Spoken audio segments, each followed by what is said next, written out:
The Japanese government has issued a warning that has no modern precedent.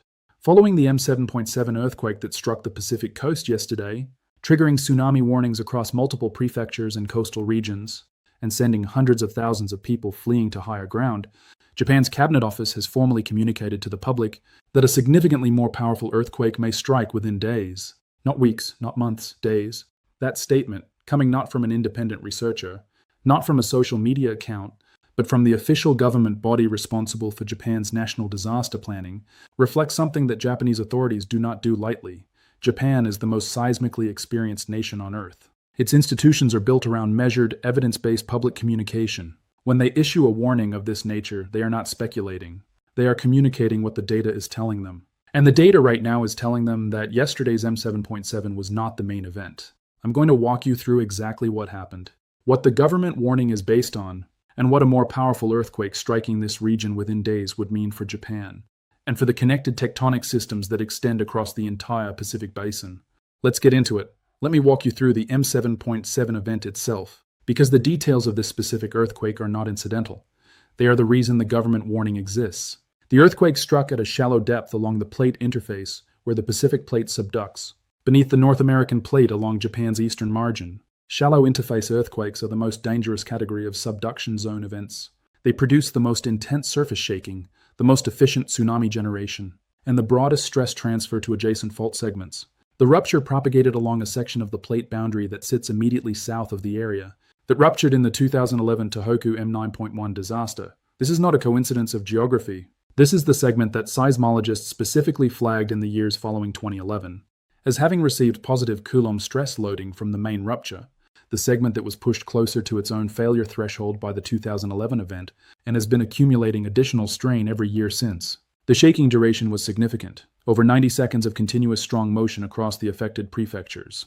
Buildings designed to Japan's strict seismic codes performed as intended. Older structures in some areas sustained damage. The shaking triggered landslides in mountainous inland areas that are still being assessed for impact on communities and infrastructure. The tsunami that followed was real and was detected by the offshore monitoring buoy network. Within minutes of the rupture, warnings were issued, was sufficient to inundate low-lying coastal areas and cause damage to port infrastructure across several prefectures. The response, evacuation compliance, emergency service activation, transportation network protocols, functioned. The years of post-2011 investment in system improvement were visible in the speed and scale of the response. But the earthquake that triggered all of this is not, in the assessment of Japan's own seismological institutions, the event they are most concerned about right now. The Japanese government's warning about a potentially larger earthquake within days is not a precautionary overcommunication. It is based on specific instrument-verified characteristics of the current seismic sequence that place it in a category that seismologists treat with the highest level of concern. The warning framework being activated is directly related to the concept of foreshock sequences. In the majority of major earthquake sequences, the largest event occurs first, followed by a decaying series of aftershocks. This is the standard pattern. The M7.7 would be the main shock. Everything following it would be aftershocks. The probability of a larger event would decrease with time, but a significant minority of major earthquake sequences follow a different pattern. The initial large event is not the main shock. It is a foreshock, a precursor rupture that occurs on or near the fault zone, that will subsequently produce a larger, more energetic rupture. In these sequences, the initial event loads the remaining locked fault segment, bringing it rapidly to failure. The main shock follows, sometimes within hours, sometimes within days, occasionally within weeks. The difficulty, the thing that makes this warning so serious and so technically difficult to communicate, is that there is no reliable real-time method to determine whether a large earthquake is a main shock or a foreshock. You cannot tell from the earthquake itself. You can only assess the probability based on the characteristics of the sequence. And the characteristics of the sequence following yesterday's M7.7 are what drove the government warning. The aftershock sequence is not decaying at the rate that standard Omori-Utsu modeling would predict. The spatial distribution of the aftershocks is not filling in the rupture zone symmetrically.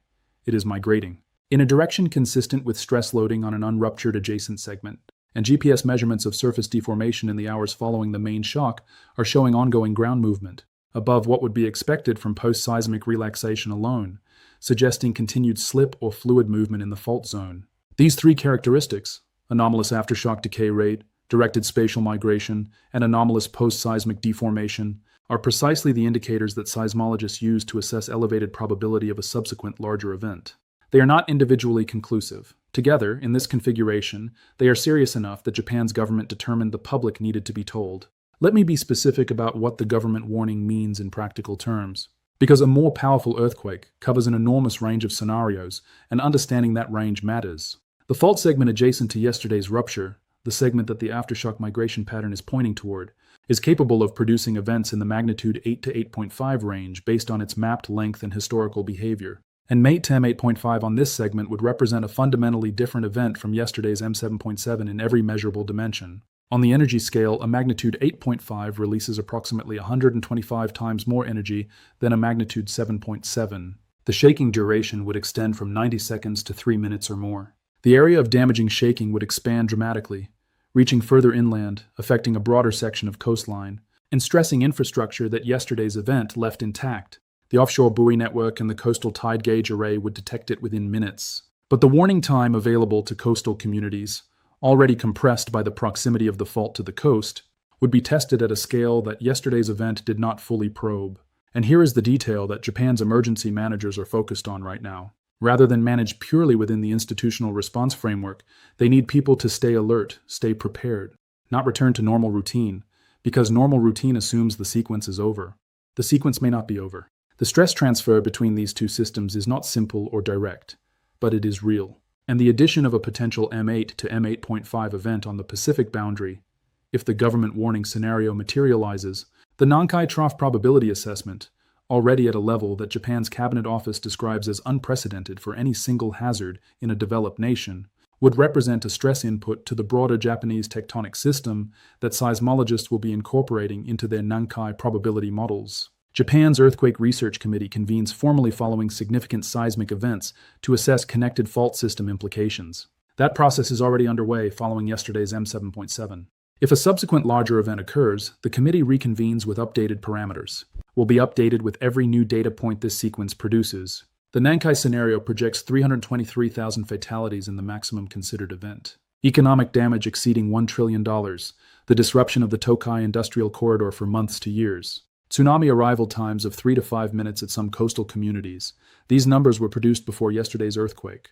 They have not changed, but the near-term probability that drives preparedness posture is being reassessed in real time.